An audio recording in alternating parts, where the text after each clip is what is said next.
Est-ce que vous avez peur que les Américains portent la guerre au Nord-Vietnam? Nous n'avons jamais peur. Comme les Français aussi, on dit que peur n'existe pas. Est-ce que vous pensez, Monsieur le Président, qu'il y a une solution militaire à la guerre du Sud-Vietnam? Non. Parce que vous savez que le peuple vietnam, c'est un. Et le pays du Vietnam, c'est un. Les Américains ont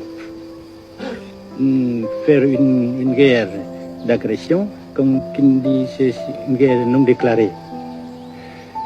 Et, comme vous savez aussi, vous avez pu lire dans la presse, n'est-ce pas, mondiale, que plus la guerre prolonge, plus les Américains et leurs valets, n'est-ce pas, s'enliser, hein? Et plus ils supportent des échecs, comme vous savez récemment, n'est-ce pas? Par conséquent, la guerre ne peut pas durer éternellement. Et je suis très heureux que les politiciens haut placés français ont reconnu cela.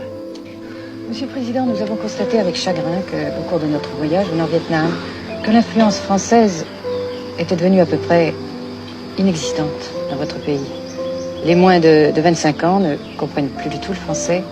Et je me demande si, à votre idée, des rapports peuvent se rétablir tels que la France continue à jouer une sorte de rôle culturel ici.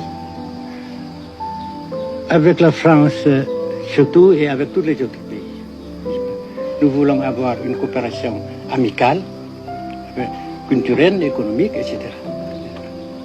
Mais je suis sûr que vous ne voulez pas avoir, n'est-ce pas, que la France ait l'influence qu'elle avait avant. C'est une autre chose. Naturellement, c'est une autre époque. Mais coopération culturelle, économique, qu'est-ce qu'il y a encore, sportive par exemple, oui. etc., etc., n'est-ce pas, nous le dirons.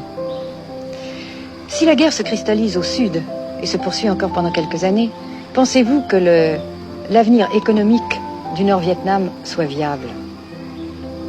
Je suis sûr que ça non seulement viable, mais ça progresse. Parce que vous avez vu vous-même, vous avez constaté vous-même qu'ici, nous travaillons beaucoup, notre peuple travaille beaucoup, avec abnégation, n'est-ce pas, et avec dévouement, avec enthousiasme. Et aussi, nous avons, n'est-ce pas, l'aide fraternelle des pays socialistes, n'est-ce pas. Mais certains ont l'impression chez nous, Monsieur le Président, que le Nord-Vietnam se trouve actuellement assez isolé, asphyxié même, et que politiquement, il pourra difficilement éviter de devenir une sorte de satellite de la Chine. Qu'est-ce qu'on peut répondre à cela? Jamais, jamais.